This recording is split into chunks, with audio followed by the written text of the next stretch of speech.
And Cecilia Vega is with us live tonight from Bedminster, New Jersey, where the president is vacationing at his golf course. And Cecilia, you have more on that statement from the North Koreans at this hour. And any response from the White House tonight? David, no response from the White House because this statement literally just came in. I want to read a little bit to you. It is from a top Army commander given to us by state media, given out by state media. They say that they outright say that this is a crucial warning to the United States, calling that fire and fury comment by President Trump a load of nonsense. They say that this has infuriated the Army. They list the exact rockets that they plan to use to fire at Guam, David, and they say this plan will be complete by mid-August. The administration will have to decide whether some sort of preemptive strike or some other measure should be undertaken to stop Kim.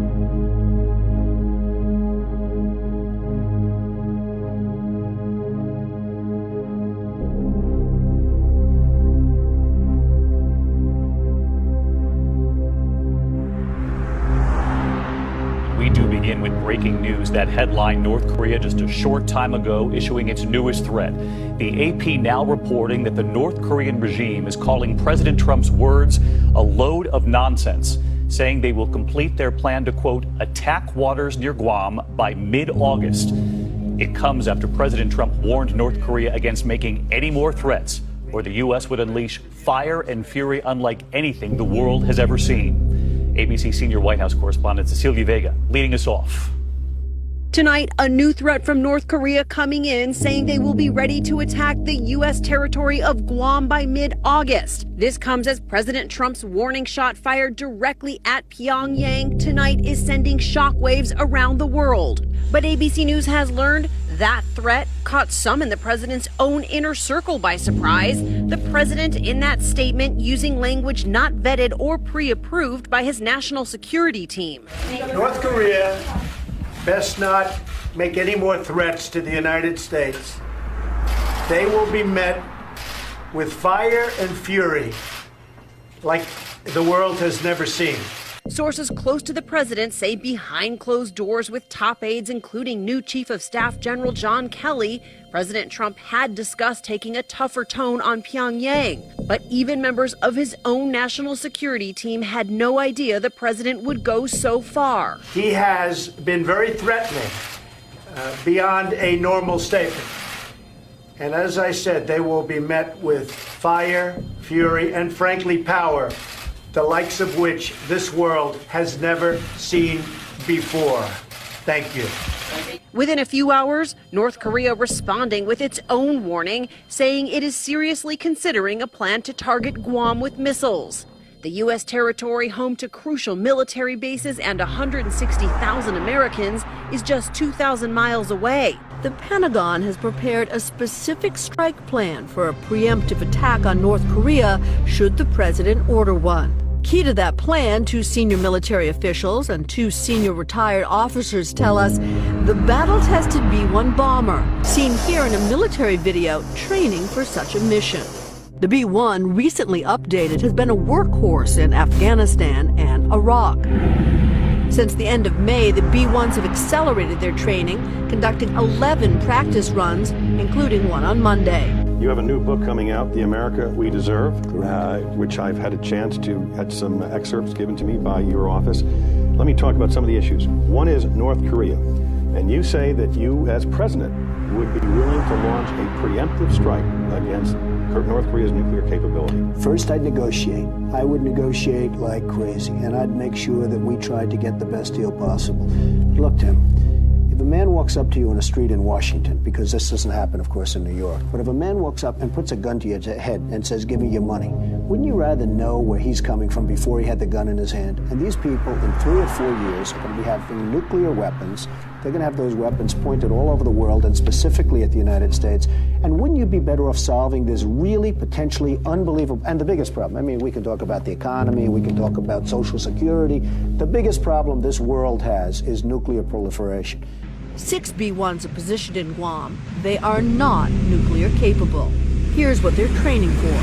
Pairs of B-1s, supported overhead by satellites and drones, surrounded by fighter jets, as well as refueling and electronic warfare planes, have flown round trips.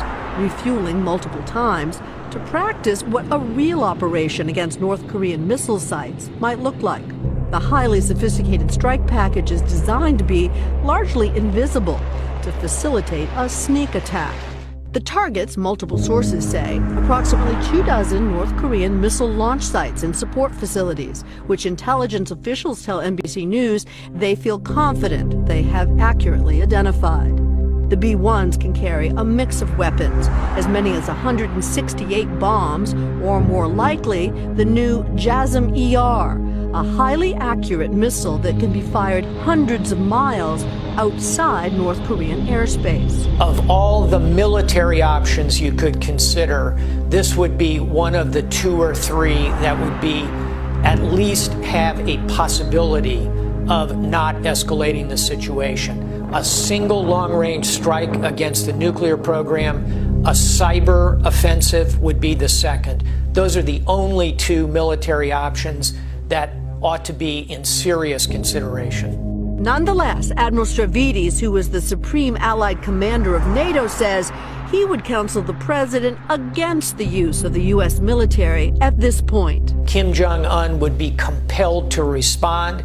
He would lash out militarily at a minimum against South Korea and potentially at longer range targets, perhaps including Guam. That's a bad set of outcomes from where we sit today. And we have a country out there in North Korea which is sort of wacko, which is not a bunch of dummies, and they are going out and they are developing nuclear weapons. And they're not doing it because they're having fun doing it, they're doing it for a reason.